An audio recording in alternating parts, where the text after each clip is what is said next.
Welcome to another episode of the Sports Bros Podcast, featuring the Almighty B Live, the Money Man Scottie D, and your host, the head of creative, Eddy Kool.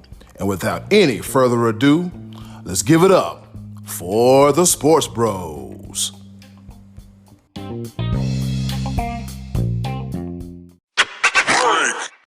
Hey, what's going on, world? This be your boy, Eddy Kool, a.k.a. the HOC. And guess what? This is episode number 80. That's right, 80 of your favorite sports podcast. None other than the Sports Bros Podcast. I mean, I could do this by myself, but it wouldn't be as fun, would not be as fun. So that's why I got two of the best co-hosts a guy could ever ask for, and then some. He's back, ladies and gentlemen. Rip Van Winkle is back. They're trying to kill him at Max Speed Shop. He's back like bad breath in the morning. Here he is, ladies and gentlemen, the one, the only, the Almighty B Live. What's happening? Yay! I'm alive. Your boy, be alive. Almost dead, sleepy. Oh, I'm back. All right, I'm good. What's happening? What's going on in the world today? Man, I've missed you all so very much. I really cannot believe I overslept. All right, we're going to try this again. I'm up. I'm ready. Lots of sports to cover. A lot happened these past few days. We're going to talk about a little bit of it. But you know what? Give the chance to introduce that other guy that's on the podcast. He's been going through a lot this past weekend, but we're here for him. Yeah, maybe. Yes, are we? I'm gonna take the high road this time. Scottie D, we're here for you. I know you've been through a lot, man. It's been an emotional roller coaster for you. Yes, sir. Yeah, well, at least you're not Dan Quinn and got fired, but that's neither here nor there. But what is right now, the other guy, as Pete I would officially call him, the pride of Washington, Pennsylvania, the Money Man, Scottie D. Well, hello, my bros. And I think we could call this the good, the bad, and the ugly. Heck, we can call our podcast that. Me being the good and you two being the other. You can figure that out. But for me, as a sports fan, this weekend was the good, the bad, and the ugly. Obviously, the good, my team won the NBA championship, the Lakers. The bad, the Yankees went down in Game 5 the other night to the Tampa Bay Rays. And the ugly, yeah, the Cowboys got a win, but what an ugly injury to Dak Prescott. So it was a good, bad, and ugly kind of weekend for me personally. Lots to cover in sports this weekend, guys. Let's get to it. Hold on, before we get to anything, that was a good intro with your teams and everything, except for one thing. Did you just call one of us ugly? Well, I'm gonna let y'all figure that out. No, we ain't about to figure nothing out. I claim the good. That's all I know. The only thing that's ugly about this podcast is your big toe. That's what.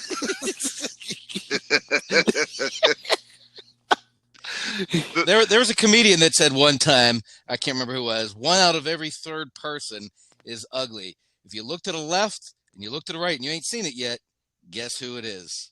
So there you go. Sort it out there, fellas. Yeah. It ain't me, baby. Wow. Amtrak this thing. Yeah, because it's getting off the rails already.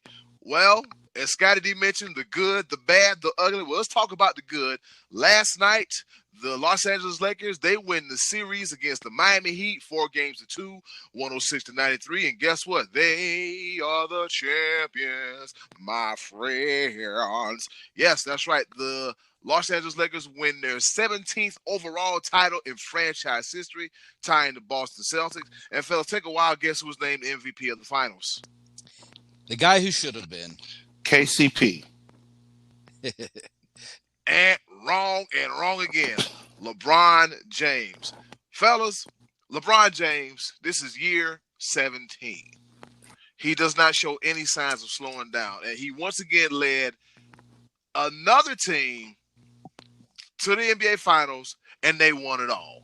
And there's been a debated discussion about, oh, LeBron, he's this, he's that, he's this, he's that.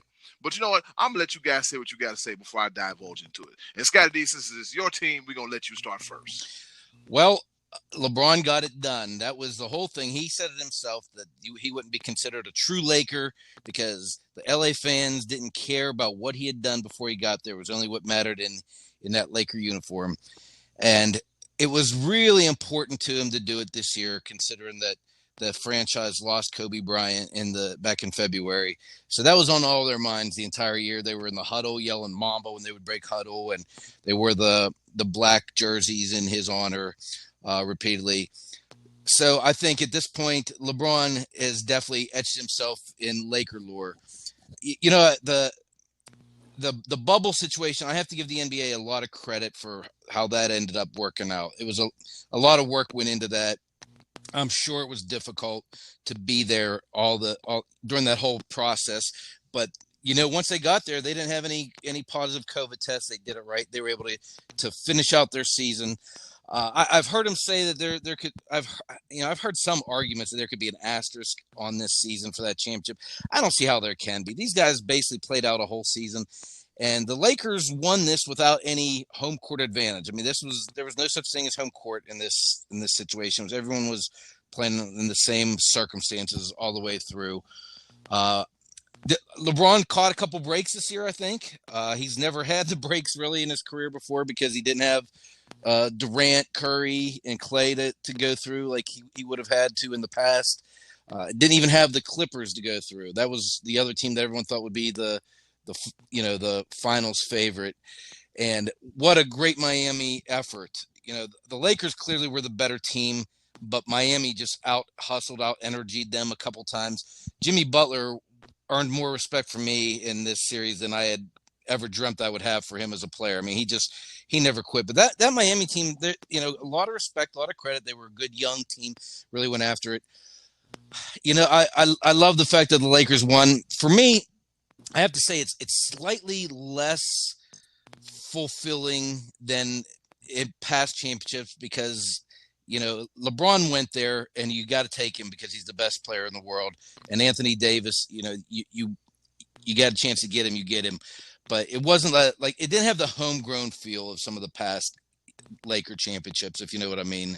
And nonetheless, it was a marvelous effort from LeBron. He still looks like he's every bit as young and energetic as he ever has. I mean, maybe the break from COVID helped, you know, maybe, you know, rejuvenated him. But regardless, he was not going to be denied. The Lakers were a frustrating team to watch. There's a lot of, you know, I complained to you guys a lot while this was going on. I was texting you guys constantly, ready to pull my hair out because of all the 3-pointers. But in Game 6, when they really went at it, they were going to the rim. They were going to the hoop. Anthony Davis was dominating. LeBron was going to the rim, getting to the free throw line. That was what the true Laker team I thought we should have seen all along. And I'm glad it's over. I'm glad they won, and congratulations to the Lakers. All right, were you able to get it all out? Do you feel? Do you feel better now? He asked me. Shoot, boy, I tell you, I told you I ain't got that much energy. Well, you know what? Last week you weren't here. I guess I was used to not having anybody else there because you know. Wow. You didn't. I thought maybe you were taking a nap. Oh well, let's get back to the way things are supposed to be. All right, let's hear what you got. Let's hear your counterpoint. Actually, it's not a counterpoint. I'm gonna start off with respect because thank you. Because you haven't said congratulations or you were happy for me yet. I haven't heard those words. That's not a thing. I respect the team that won the NBA championship. So you're happy for me. Thank you. I appreciate that. Wow, you're putting words in my mouth. Anyway, I'm going to start off first. Let me talk to Scottie Pippen real quick. It is somewhat disrespectful, the words you've had to say about all these players that have endured the bubble and how there should be an asterisk next to it because there's no home fans, all the travel, da-da-da-da. How about you are in a hotel for 3 months? You can only go here, and there. You can have no outside contact, and then they allowed it just a limited bit of outside contact, the whole entire season and our livelihood changed because of this. The physical toll might not have been there, but the emotional toll, the mental toll on these athletes is astounding. And one thing that was said about LeBron James that I do agree with was that his ability to rise, overcome, and be the leader that the Lakers needed during this time, it showed. They at the end of the day, they were the strongest team in the bubble, and they are the champions, and it's well deserved. So I want to say that. This is where I start to play the blame game, though. It shouldn't be an asterisk. The best team won the championship. But it's clear as day that the best teams weren't in position to challenge the Lakers. It shouldn't have been Denver in the conference championship. And I'm gonna say this: Why? as much as I give props to Miami, it shouldn't have been Miami. Why? I'll tell you why. Please. The better team with the better players, I say, were the Clippers in the West and Milwaukee in the East. Their record showed for it. But when it came down to it, some teams were just mentally stronger, and that's what it ended up being. So at the end of the day, like I said, I think the Lakers deserve it all. Absolutely. I just wish that they had a little bit tougher competition. Miami had one superstar and a bunch of role players.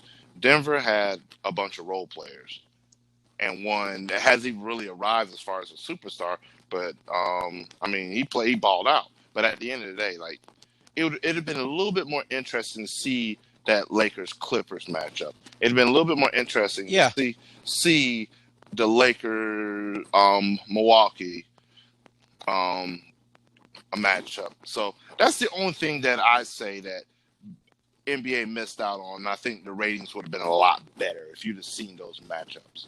Well, I kind of agree with you on that. I mean, and that's a little bit of what I was alluding to, and I said LeBron caught some breaks because LeBron left. He went down to Miami and did his thing with those guys, and then he went back to Cleveland to win them a championship. And all of a sudden, he has one of the historically good teams in the NBA go out and get a historically good player and add to their roster. Now it's basically LeBron trying to beat KD, Steph Curry, Klay Thompson, Draymond, basically by himself. Because one of the two of those years, I think Kevin Love and Kyrie were injured, and he was just carrying a team.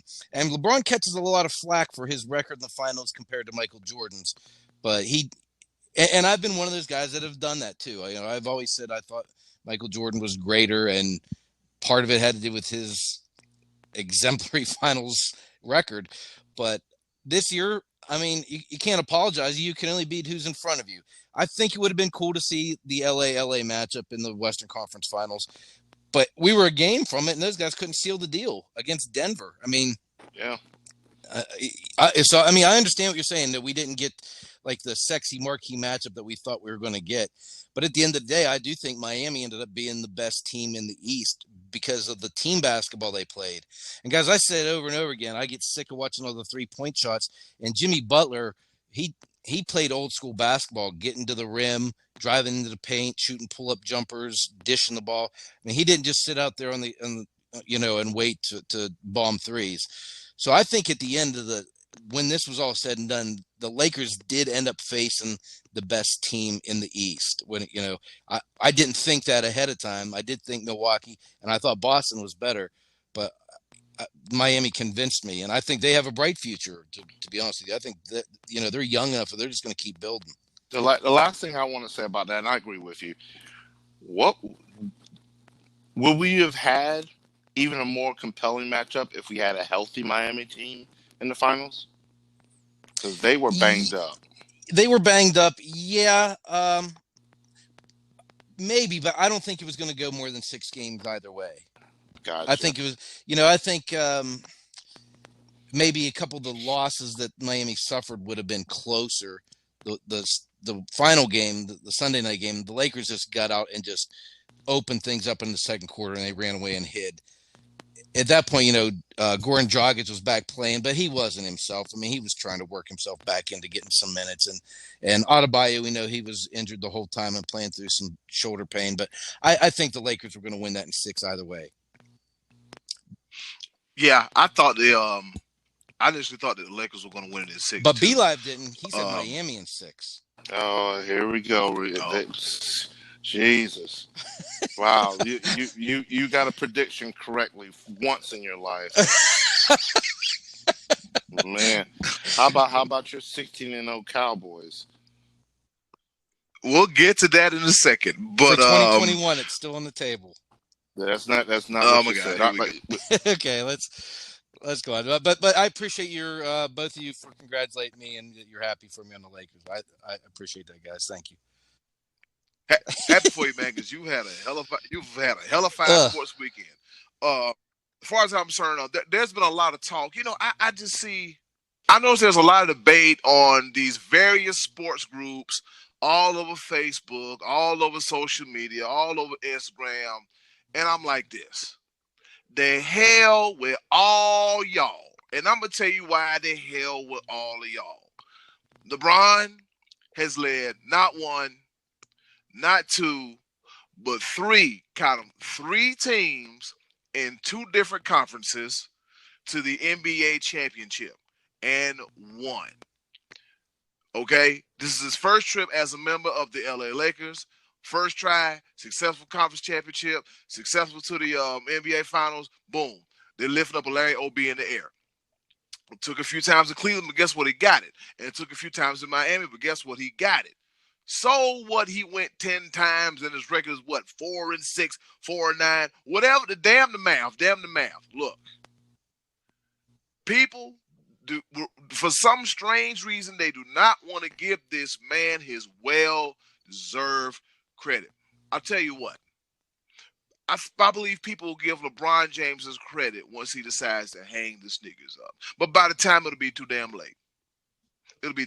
So as far as I'm concerned, shout out to the kid from Akron from getting it done again, going out there, busting ass, making things happen, and holding up another championship in the air. And that's all I got to say about that. I'm gonna put my little 2 cents in there. What I want to say to the general public, Facebook and all the stuff that Eddy Kool alludes to, can we do one favor? Can we stop comparing eras? I'm with you. I grew up. I'm Michael Jordan through and through, all the way back when he was in high school in Wilmington, North Carolina, in college at the University of North Carolina. I mean, that's what I grew up on, and so I mean, that's my era of basketball. That's when I played basketball. That's who I idolized and emulated. But I have enough in me to realize that your Oscar Robertsons, your Bill Russells, your Wilt Chamberlains, your Julius Ervings before him, and then your Kobe Bryant, your AIs, your LeBron James, your Steph Curry's. These are all great players that are all adapted to the style of game that they played. There's a reason why these guys are going to be top 50, Hall of Famer, all of that. It's because they adapted to the style of play for the time they played it, and they're the best at their time. There's no way in the world of knowing if you had Michael Jordan versus LeBron James one-on-one, who would be the better player. There's no way for us to know. Kids are just built different this day. The style is different. Let it go. Right now, you're going to hear from me. Anthony Davis, congratulations on your championship, sir. You are the real MVP. Yeah, I said it. B-Live has said it. B-Live has spoken. Anthony Davis is the real MVP. AD, he done did it. In B-Live's opinion, he is the real MVP. I'm happy for him. I'm happy for Dwight Howard, who finally got him one. And then Rondo is 12 years between his first one with Boston and this one. I mean, hey, the Lakers were the better team. Maybe that rest did help. Maybe this break did help. And this asterisk mess, cut it out, all right? Cut it out. So if that's the case, if we're doing asterisk, are we going to put an asterisk by the winner of the World Series? Are we going to put an asterisk by the winner of the Super Bowl? Are we going to put an asterisk to the winner by the World Series or the Stanley Cup? Are we going to do that? If we're going to do it, let's do it for everybody. Not just for, the NBA is just an asterisk. Go find a hobby, all right? Go find a hobby because all you people, you get online, you bitch, you moan, you whine, complain. What's wrong? Your wife don't love you enough. Your kids ain't paying you attention. You hate your life. What the hell's going on? Find something else to whine about. Somebody get the fire extinguisher out because guy Eddy Kool is hot. He's smoking right now. I'm serious, man. It makes me sick. People just the bitch for bitch more sake, and it's just But I digress. In the words of the Almighty P. Boy, y'all got my man hot today. Yeah. I'm just sick of people. They just got their mouth open. Either they're catching flies or talking trash. There's more trash in their mouth than logic. All right. Did your therapist tell you to do that? I was like, just open up. I'm just tired. Do I need to Amtrak this thing? So we got some NFL to talk about, some MLB playoffs. We got an incredible UFC matchup that was the knockout was the best I've ever seen. Ooh, that was great. That knockout was beautiful. But I'm sorry, fellas. I digress. Therapy does help, but I had to say it. I'm sick of people. Oh, anyways, we enjoy it so much. Yes, okay.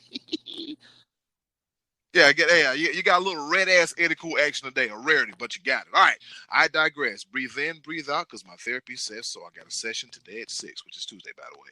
Moving right along, that's it for the NBA Finals, and move right along. Week 5 of the NFL season, fellas. We already 5 weeks into the freaking season already, and there was a lot going on. Of course, Rona Mania is still running wild, brother, in the NFL, as we had a cancellation of a game.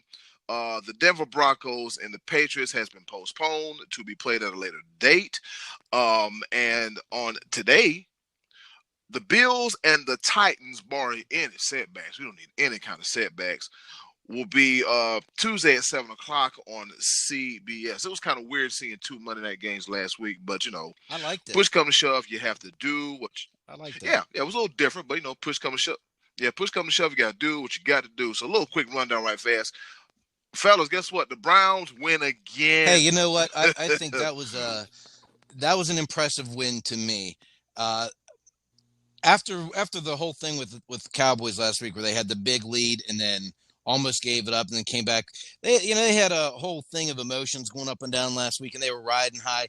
This had all the makings of a letdown game to get home and play Indianapolis, who has quietly been a pretty decent team, and they got it done, man. Then they're now 4-1. Is that their record at this point? 4-1. Correct. Hard to argue with the early season success of them. I actually think that was a significant win for that team. Like I said, after playing Dallas last week in the national game like that, and how that all went down, this could have been what they call kind of like a trap game or a letdown game. There was none. They put 32 points up and beat a pretty game Indianapolis team. So good on Cleveland, man. Good on Cleveland. How about the Brownies, B-Line? I'm going to say this. Philip Rivers is old, so I'm not too sold on the Indianapolis Colts. But I will say this. Myles Garrett is a bad man. Jesus, he was relentless. And guess what, Browns? Feed Odell Beckham. Once they started getting him the ball, they instantly become better. And check this out. If you haven't been paying attention at home, the AFC North is looking real stout right now. You got the 4-0 Pittsburgh Steelers, 4-1 Cleveland Browns, 4-1 Baltimore Ravens. Hey, that's going to be a dog fight. Yeah. That's gonna be a and the Bengals are feisty. So yeah, that no, division's shaping up. no, they're not. No, they're not. Stop that. They Stop are. They're feisty. that.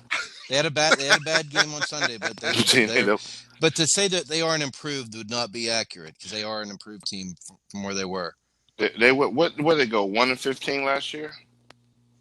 I have no idea, but the team is definitely improving. They're a little bit better. They got a tie in this year, so their record's a little bit better. They're terrible. They The good old kiss, that the good old that kiss your offensive sister line tie. for the Bengals is atrocious. They gonna get That that is boy atrocious. killed. They gonna get that boy I agree. killed. But all right, but yeah.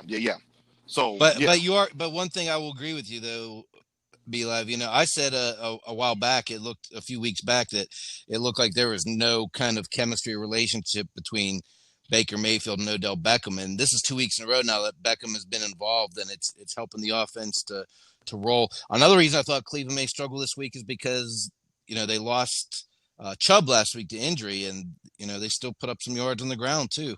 Kareem Hunt. Yeah. Don't sleep on Kareem Hunt. I'm just saying. No, he had 20 carries for 72 yards. Don't sleep. Yeah. Yep.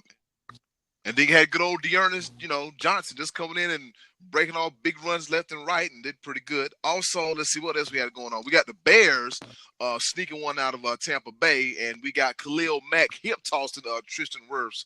Yeah, Tom Brady, that guy's supposed to be protecting you, but he can't. Yeah, it's just bad. And Brady's still waiting to play one more down. He's still trying to pick up the first down. I got a little confused.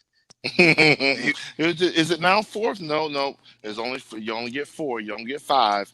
I couldn't believe that I saw him doing that. That was crazy. I mean, it would explain why he threw the pass he did on fourth down, thinking he had another down to play with. But I've never seen Brady get confused like that before. Not to say that it doesn't happen from time to time to players in the NFL, but I've never seen Brady in that situation. Tom Brady, the GOAT. Yeah, that was crazy. That was a little maybe a little dementia setting in.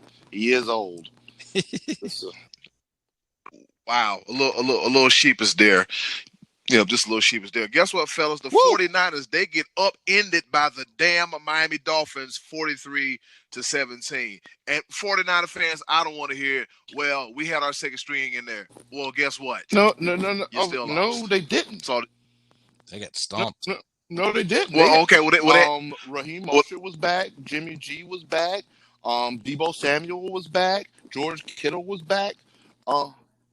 No. Oh, so they have no excuse this week. Zero excuses. Okay. Fitzmagic is what happened.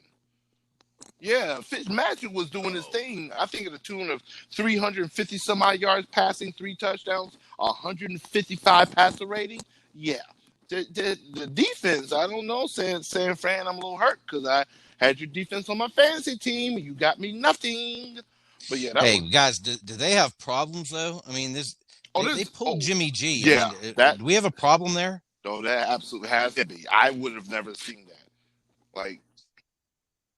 Yeah, something's going on somewhere, man. It just you know how something just don't feel right. You don't bench your starting quarterback that took you to the Super Bowl for C.J. Beathard. There's something is brewing in the locker room, and that could be cause for concern. Do you think they rushed him back a week too soon? It could be, but it could be. So maybe it's not a sound for an alarm, but I mean, 2-3 in that division that the 49ers are in, that is a tough hill to climb. Yeah. Can't afford that. You can't afford that because you got the Cardinals playing decent football. You got the Seahawks doing whatever the hell they're doing with Russell back there cooking. He cooking.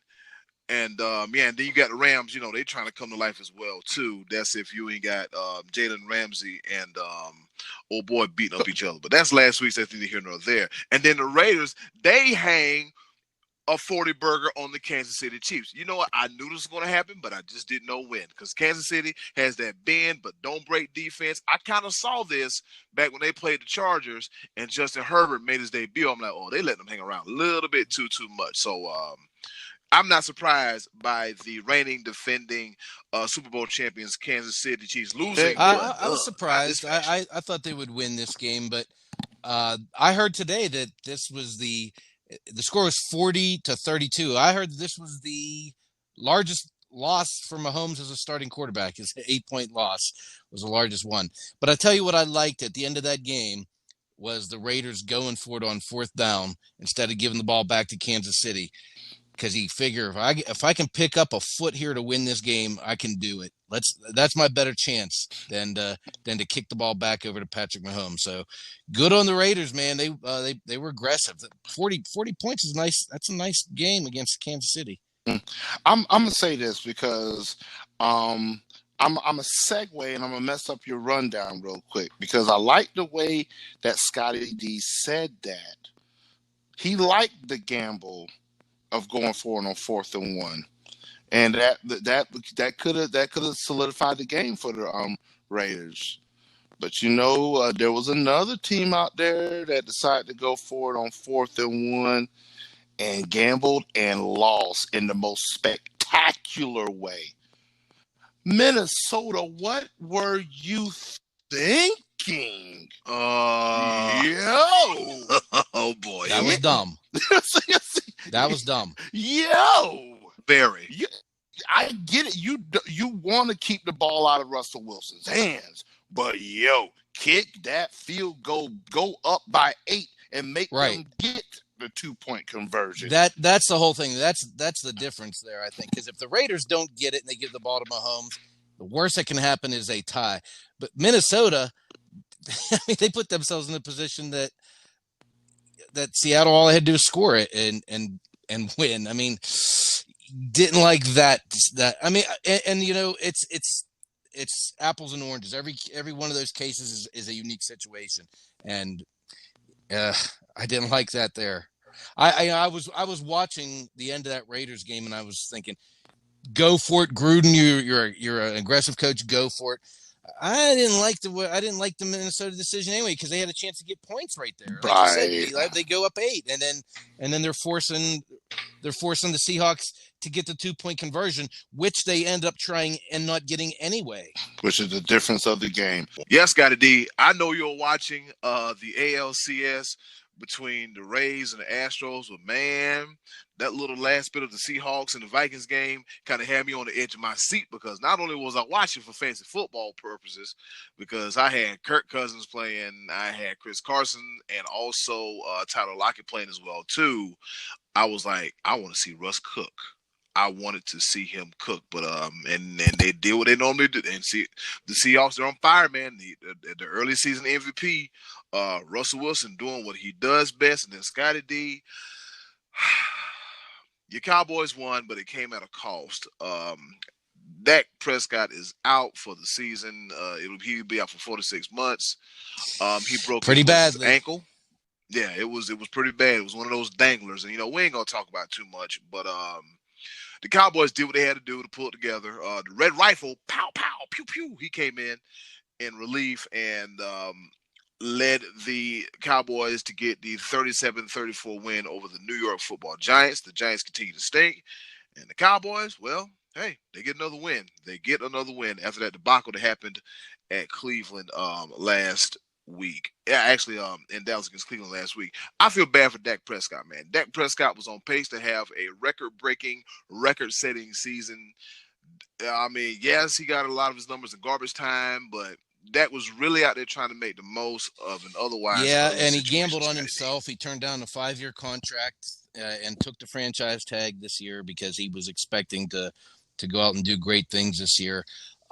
Unfortunately, from the time the pandemic put everything on the shelf for the offseason, this has been a disastrous start for the Cowboys and Mike McCarthy. It went from a not so good situation to just an awful situation. And I know there were some out there saying, well, the Cowboys aren't in that bad a shape. They got Andy Dalton. He's going to step in. And that's true. We have a quarterback that has some experience and has had success in this league now. And it's better than some of the other options that I've seen around the league. Having said that, your team is not built to win for Andy Dalton. Andy Dalton is basically there if Dak pulls a hamstring and has to miss 2 or 3 weeks. That's kind of why you have an Andy Dalton to keep the train moving. I don't know that he's the right guy to be the conductor of the train. This team is built around Zeke and Dak. I mean, it's been those two for this is the 5th season they've been together now, and that wipes all that out. So the Cowboys defensively are such an incredible disaster that I don't see much improvement. They're going to get a couple guys back. They're going to get Leighton Vander Esch back. They got Anthony Brown back this past week, but I don't think there's going to be enough to stop anyone. They may end up winning the division. They might go 7-9 and win this division. I mean, it's really a bad division. As good as we were talking about the AFC North, the NFC East here is every bit as bad. And but I feel bad for Dak. I mean, I hate when I see this kind of injuries. I couldn't even watch it.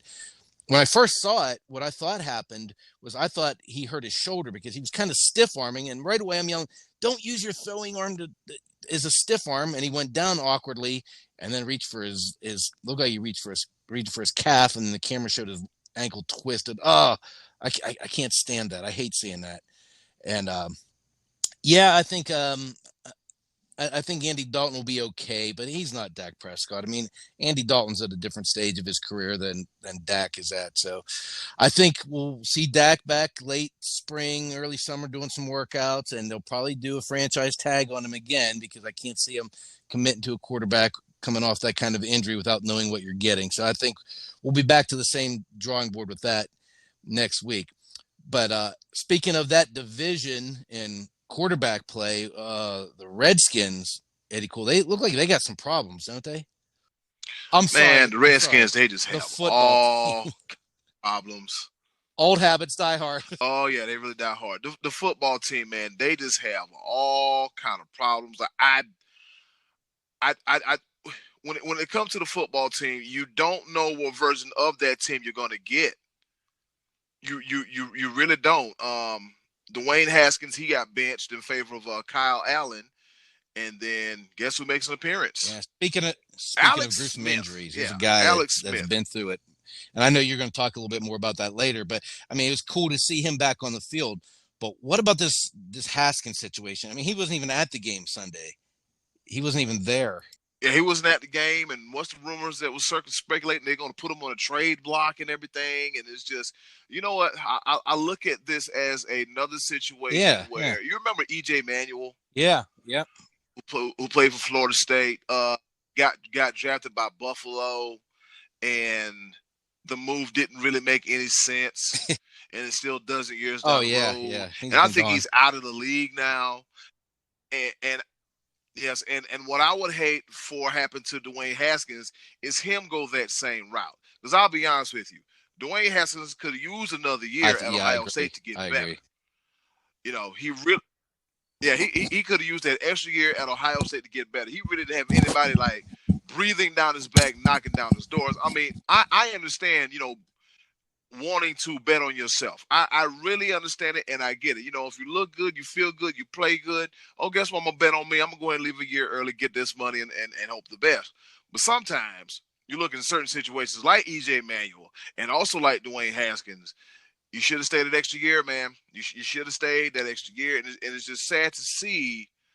I don't want to say the beginning of the end because stranger things have happened in the National Football League. But as a football team fan, got me there. As a football team, Joe Gaffigan, man, I know you got to feel some kind of way. I know, especially because they came out and won that first game of the season, had such a feel good thing going with, you know, we know Ron Rivera's got the cancer battle going and everything, but this went south quick as far as the relationship with Haskins, and I'm hearing things about Haskins. His attitude maybe hasn't been great. You know, I'm not in Washington, so I don't know what's going on up there, but it seems like this wasn't a guy that Rivera was sold on. And in Haskins' defense, this is like his third coach already in 2 years, correct? And he started off with Gruden last year. Gruden got fired. And who ran it last year? Was it Callahan or somebody? Yeah. Yeah, he ran the ship for a little bit, and then, you know, now you get Rivera, and then, you know, now, you know, I guess these weren't the groceries he was shopping for, as Parcells would kind of allude to. But is Kyle Allen? I mean, I don't know. There must be a lot of stuff that we're not hearing. And I know they said Haskins was sick on Sunday, and so they they sent him home. He didn't. That's why he didn't come to the game. Who knows what's really going on? But it seems like Washington football team's got some deep rooted problems going there. Yeah, they definitely have some issues going on. Speaking of having issues Wow. going on, the Carolina Panthers, they on fire. But guess what? Yeah, Carolina Panthers are on fire. But guess what? Later on that night, Dan Quinn and Thomas Dimitroff been like, you know what? They have, as they say in the wrestling business, they have been featured endeavor. That's right. At the end of the game, head coach Dan Quinn and general manager Thomas Dimitroff have been 8-6, out, gone, as members of the Atlanta Falcons organization. Now, this is the second time this has happened this season when a coach and a GM get fired. And the first case was 2 weeks in Bill a row. O'Brien, Yeah. and we know how that turned out. Man should never been in. Yeah, 2 weeks in a row, and the Matt Patricia watch is still in and full Adam effect, Gase. y'all. Yeah. It is still I don't full recall effect. seeing coaches in the NFL get fired this early. Like I said last week, I thought it was early in the season for O'Brien, and now only a week later, another head coach is gone. 5 weeks into the season, that's, to me, that's crazy that it happened so quickly in the season.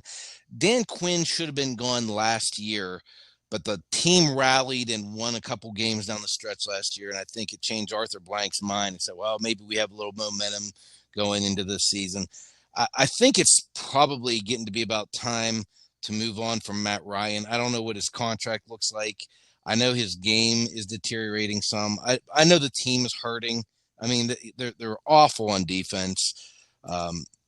They seem like they can't get healthy. I mean, Julio Jones seems like he can't get healthy.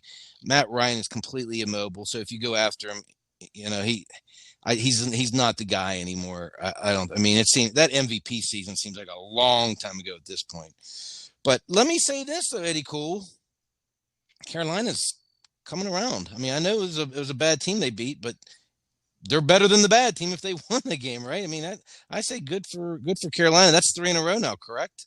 Yeah, 3 in a row, and they are sitting at 3-2 in the NFC South. If you would have asked me, Eddy Kool, by week 6, would they have been 3-2? I'd have been like, I just want to get one win because I'm a realist, okay?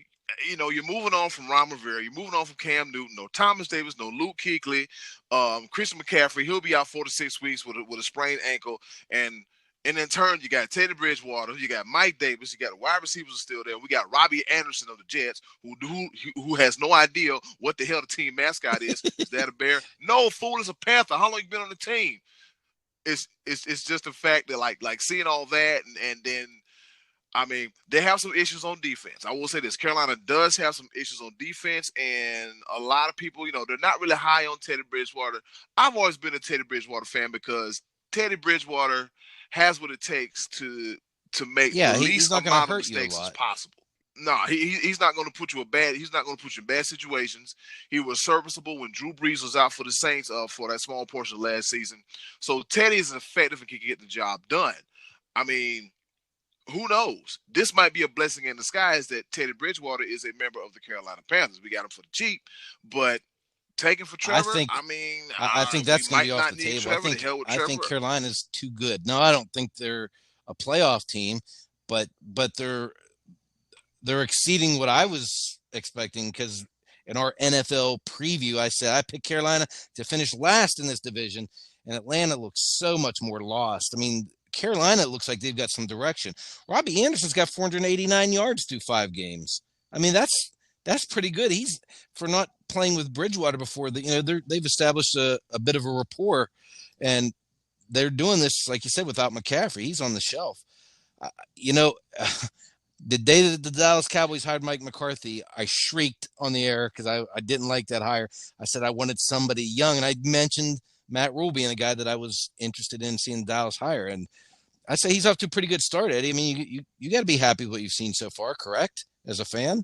Yes, I am very happy with what I see. I mean, they're putting up points, something they struggled to do mightily around the mid portion of last season. Something about October, man. The Panthers seem to find that little switch and turn it on and play some good football games. But they got a real daunting task as they play the Chicago Bears and in that defense. But I have a feeling that the Panthers will be, they'll be game and they'll bring it like they always have.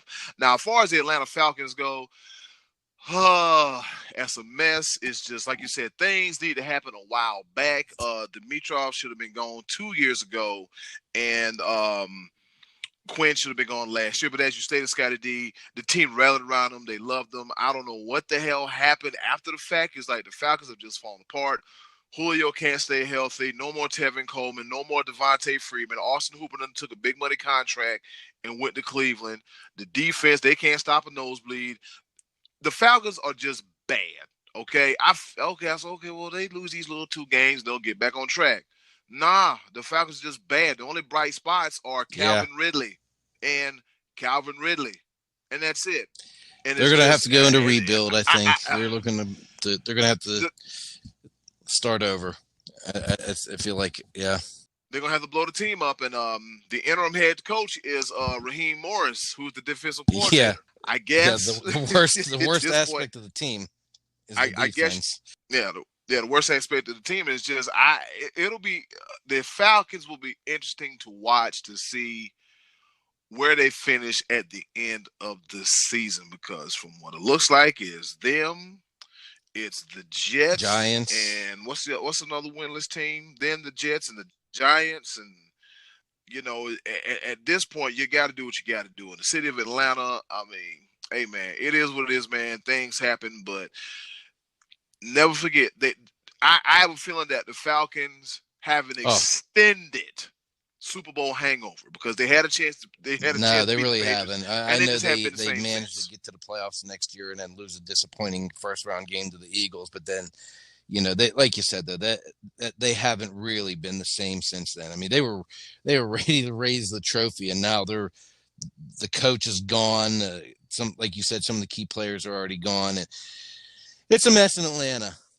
It really is. I would rather be Carolina right now. I'm encouraged to see what Carolina is doing under their new coach. Yeah, like you said, man, Matt Rule. I was kind of like, oh boy, here we go. We got a Big 12. We got a Big 12 coach, and he's playing that no defense style of football. Because I don't know if you saw the Red River shootout this Saturday between Oklahoma. It was a shootout.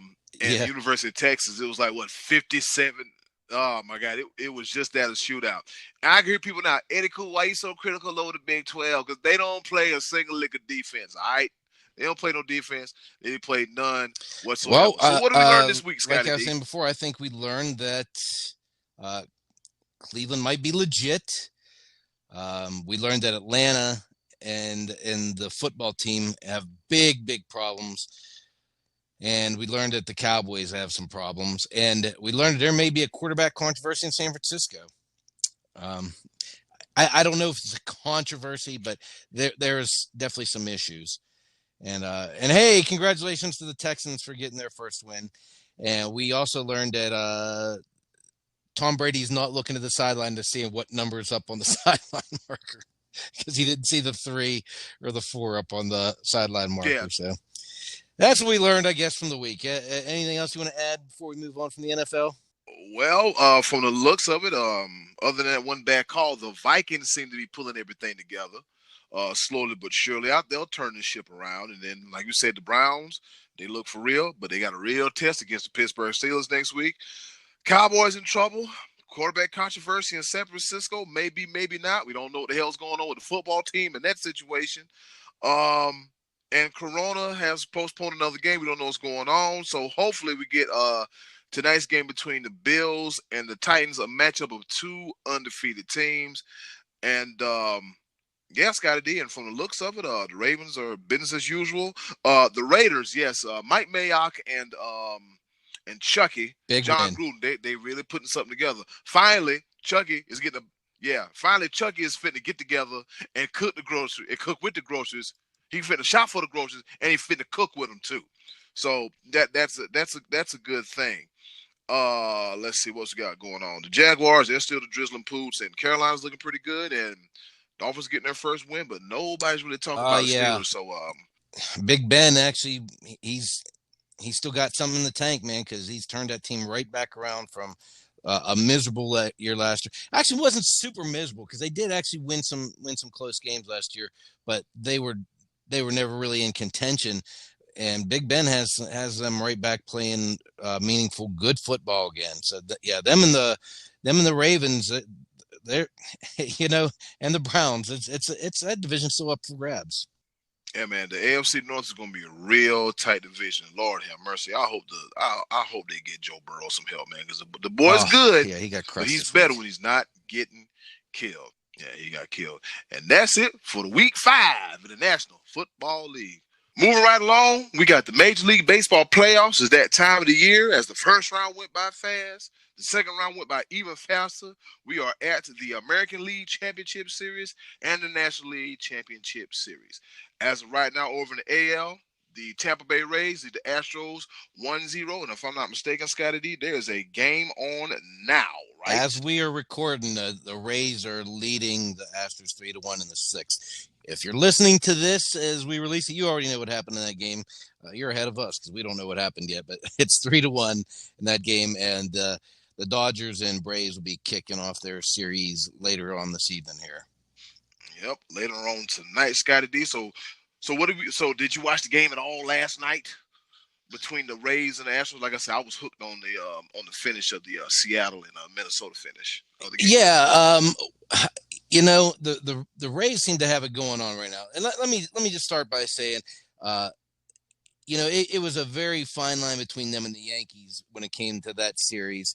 The Rays beat the Yankees during the regular season 8 out of 10 games. Now the Yankees were pretty much injury riddled throughout the shortened season, but they were pretty much at full strength going into that playoff series. And if you think about it, the Yankees couldn't have been in a much better spot.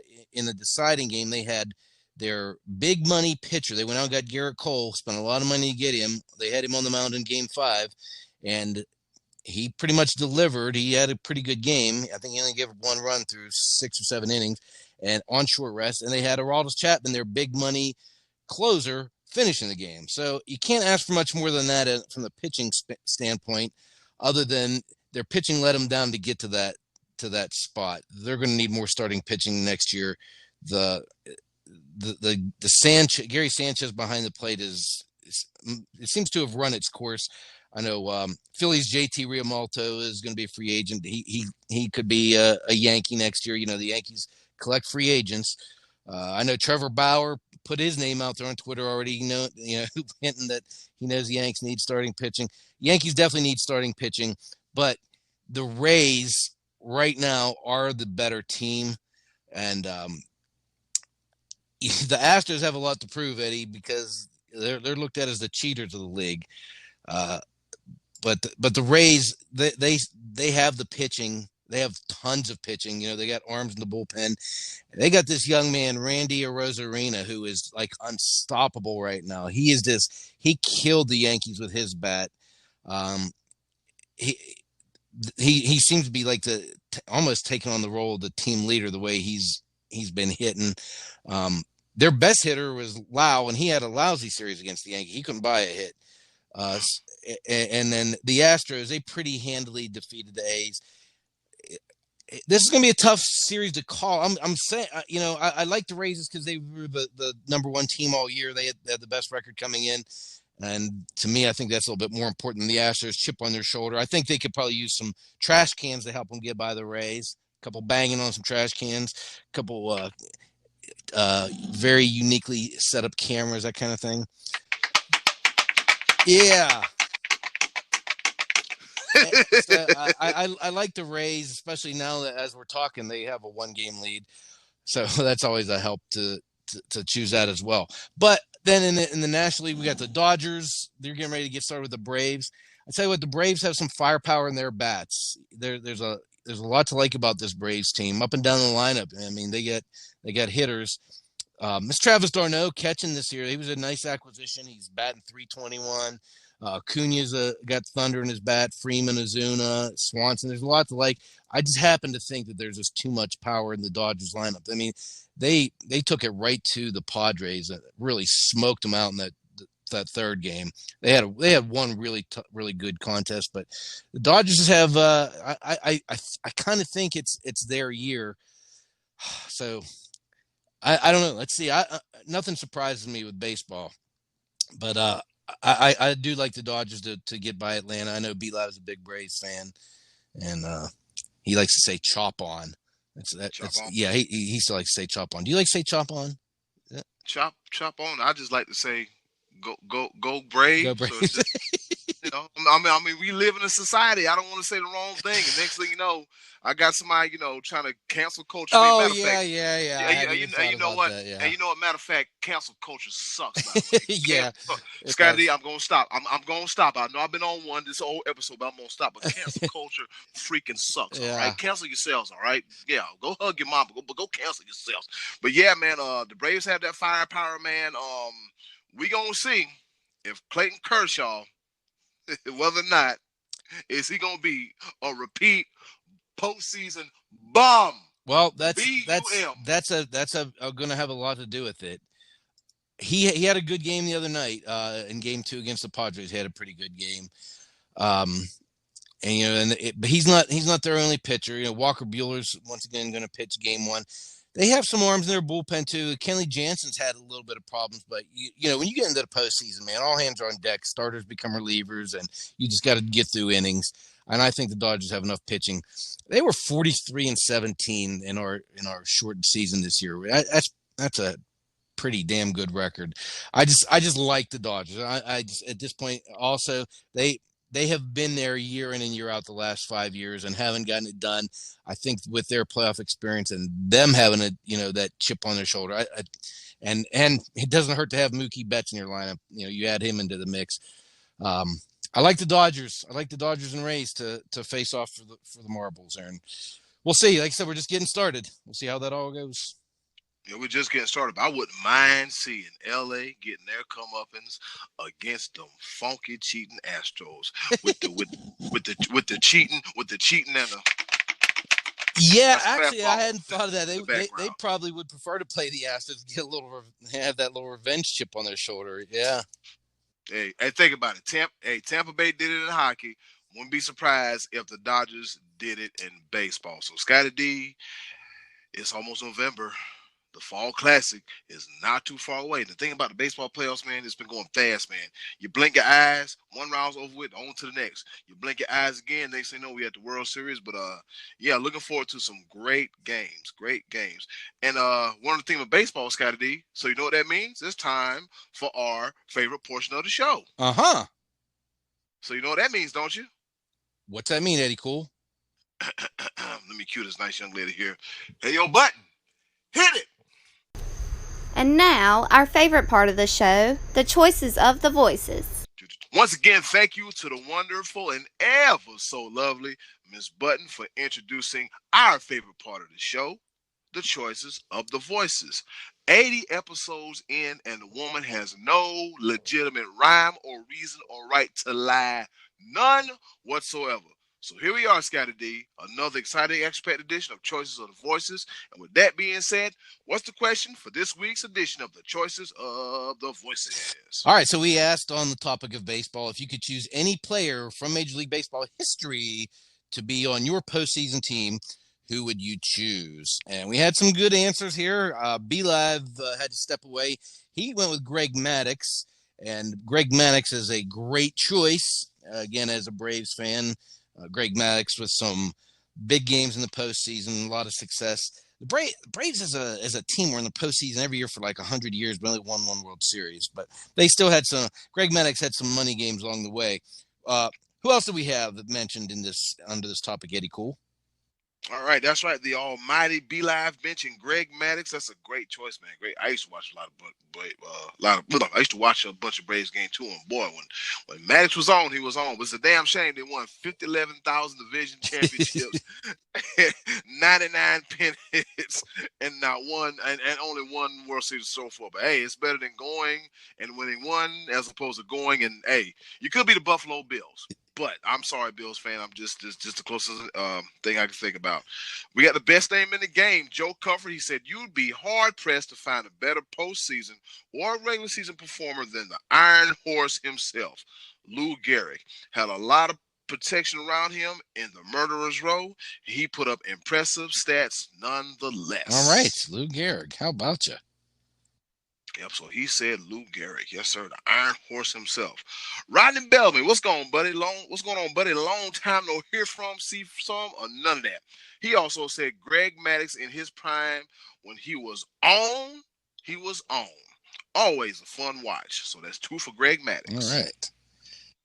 That's 2 for Greg Maddux. Moving right along, we got Matty Ice. Martin Tracy, he said, the 7-time Cy Young winner, the Rocket, Roger Clemens. If we talking pitching, overbearing, unhittable, and nasty.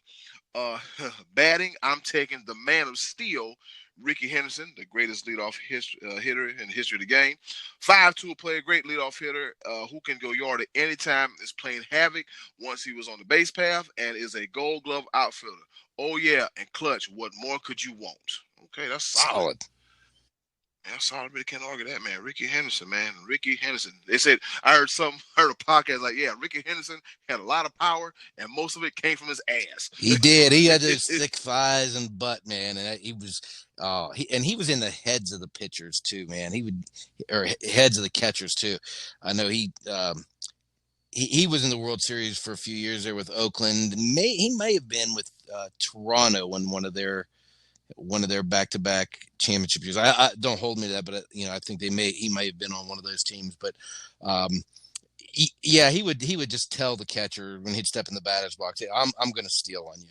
He did. I mean, you knew he was going and you couldn't stop him. And we've never had a base stealer like that. He actually is one of the guys that pretty much changed the way pitchers even pitch. Nowadays, most relievers go to that slide step to prevent getting stole on. Most pitchers aren't they're not going with a high leg kick anymore. If they do, they get stolen on. And Ricky Henderson highly exposed that. So one of the greats, man, one of the postseason greats, Ricky Henderson. Yeah, Ricky Henderson, he was that dude. Do you know that I'm looking at some stats on him right now? Do you know that in 2001, okay, at this time Ricky had been playing since the late 70s? No, he played into the early 90s. No, I'm sorry, when he first started. Oh yeah, he started like 1979, 1980. That was the beginning of his career. Okay, so here it is in 2001, if I'm not mistaken. When did he retire? It might have been last week. He played a long time. Yeah, I'm looking at some stats here. 2001, he had 25 stolen bases, ranked 9th in the National League. BMF, Bad Mother, Shut Your Mouth, known as Ricky Henderson. Yeah, great choice, Matty Ice. Great choice, Matty Ice. Terrible Pete Talansky, who will argue with anybody, anytime, any place, anywhere.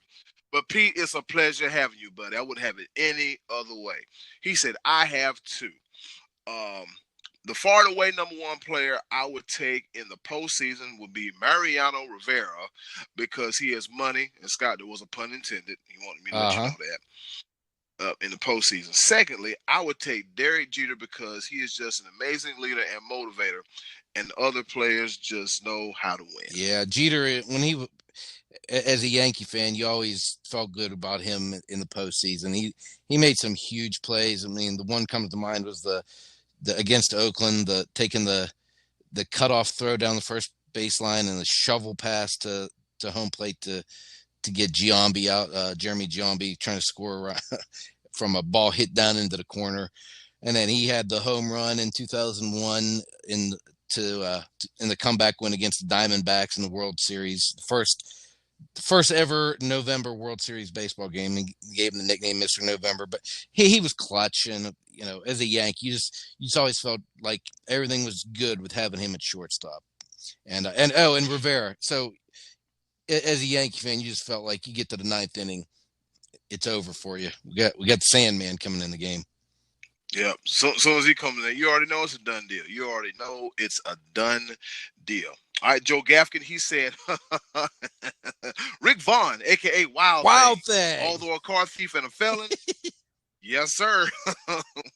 Although a car thief and a felon, the man saved the Cleveland Indians from moving to Miami by beating Scottie D's New York Yankees for the divisional championship. Couldn't have done it without Willie Mays Hayes. Hey, man, could have done. That was a funny movie, man.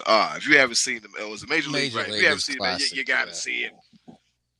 Gotta see it. Gotta see it. You thought, there's a lot of movies you got to see, but you have to see. But that's when you got to see it all the way through. Craig Burns said, Bill Buckner. That's kind. Didn't he drop the ball, or the ball went between his his Craig legs? Burns, he's a Red Sox fan too, so he's having a little fun with us, I think, with that one, because that was the ignominious play in Red Sox history for many, many years. The late great Bill Buckner. Yeah, Bill bleeping Buckner. Yeah, later became Aaron bleeping Boone. So you get it. All right, so Carrie Lockerman sent me one. She said, "Okay, so I had to really think about this.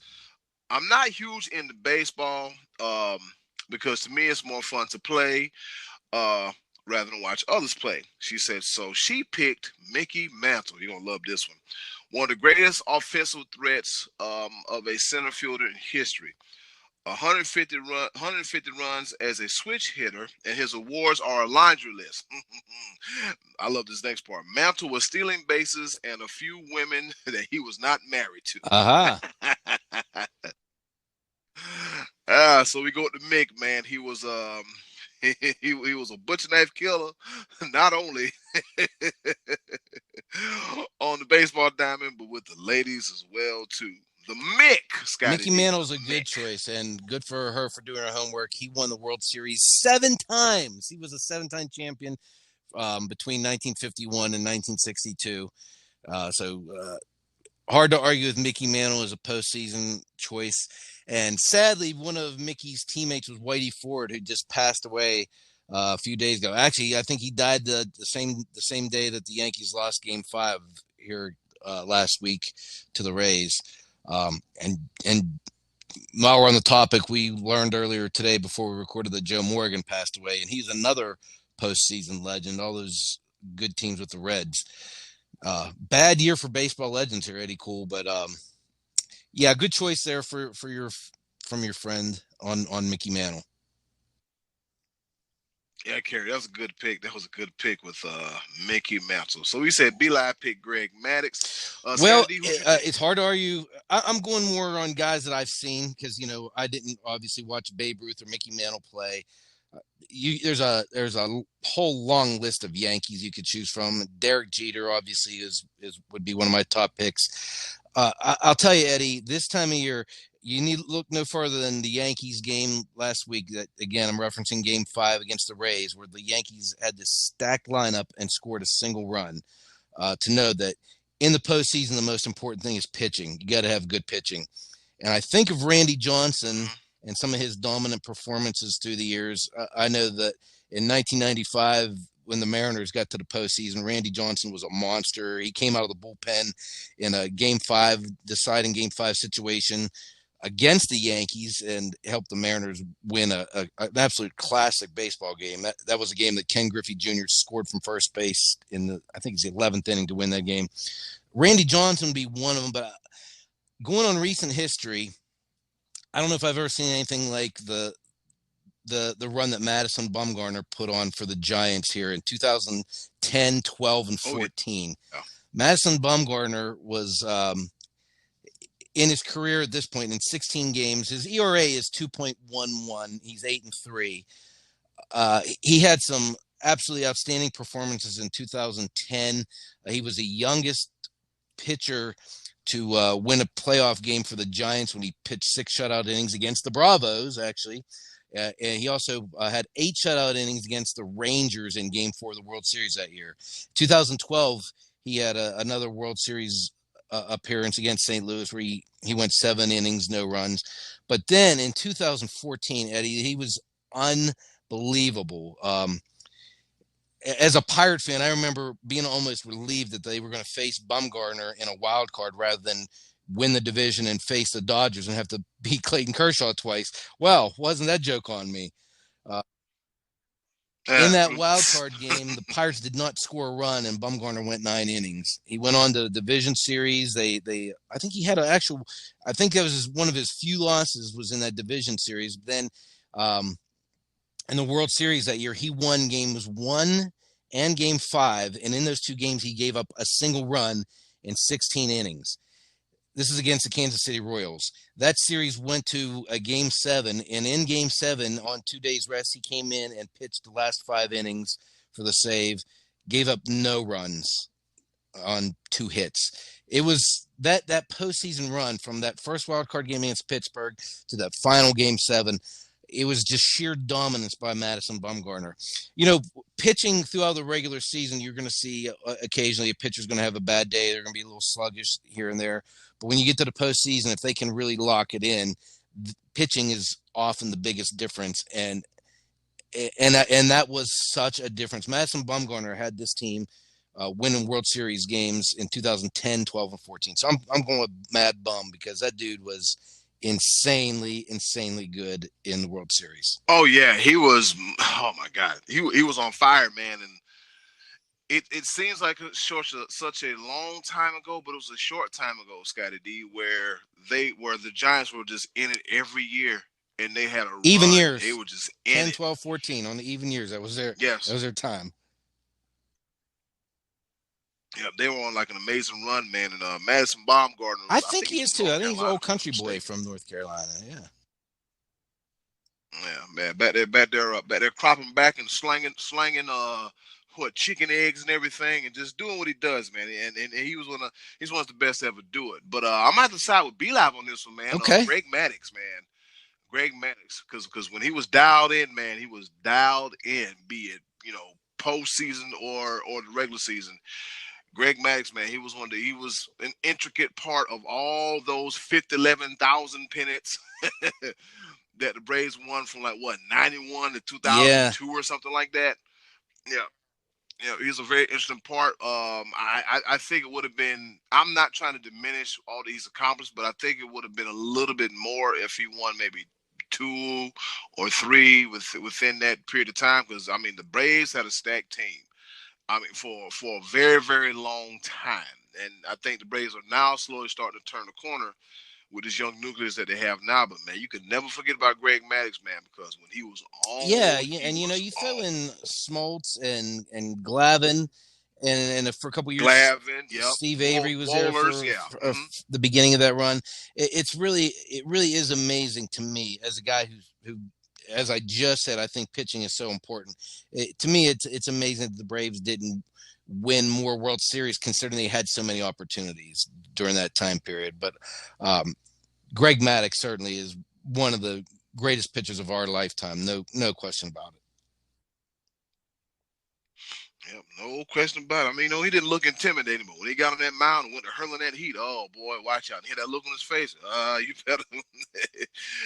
You better make sure you have your affairs and orders and pack a lunch because it's going to be a long outing when you're on that mound against Greg Maddux. And with that being said, we want to give a shout out to the best name in the game, Joe Comfort, Rodney O'Neal Bellamy for coming back again, Matty Ice, Martin Tracy, terrible Pete Talansky, Joe Gafkin, Craig Burns, Kerry Lockman, and the almighty B-Live, who couldn't be here with us, but he still gave us his answer for this week's and their participation in this week's Choices of the Voices. Scottie D, what's on tap for next week's Choices of the Voices? All right. Well, we have not been showing a whole lot of love to college football lately, but that's going to change next week.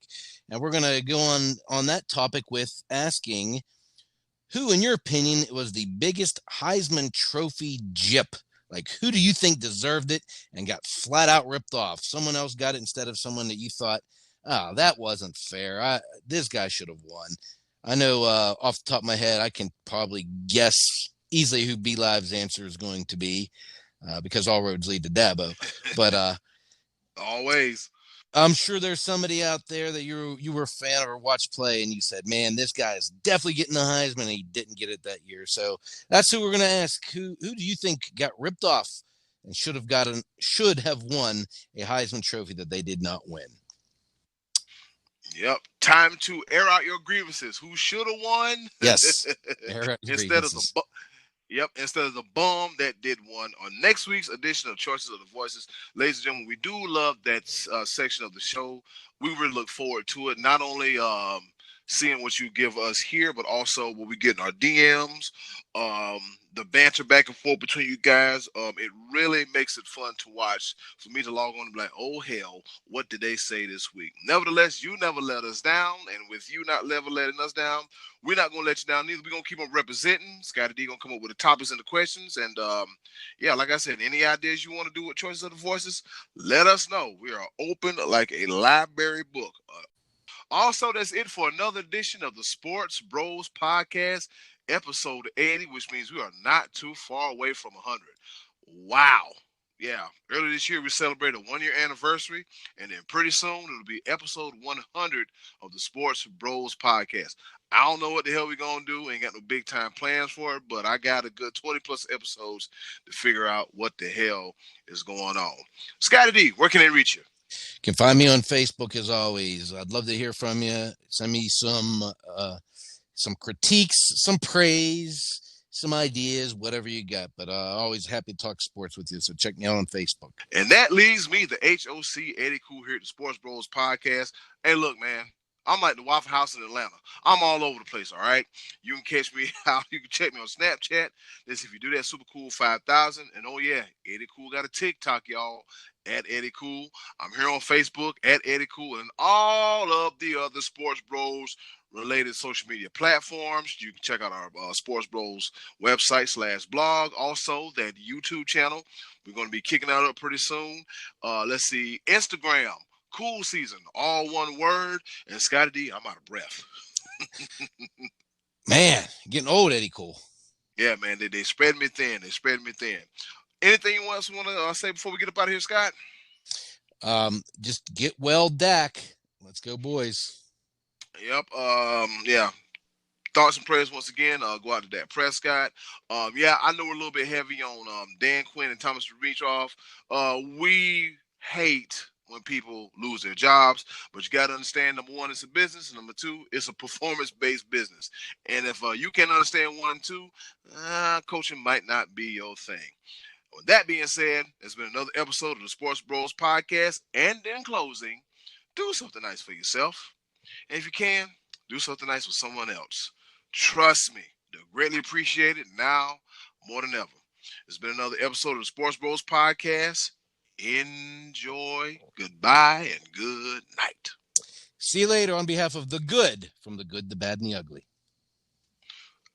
I ain't ugly.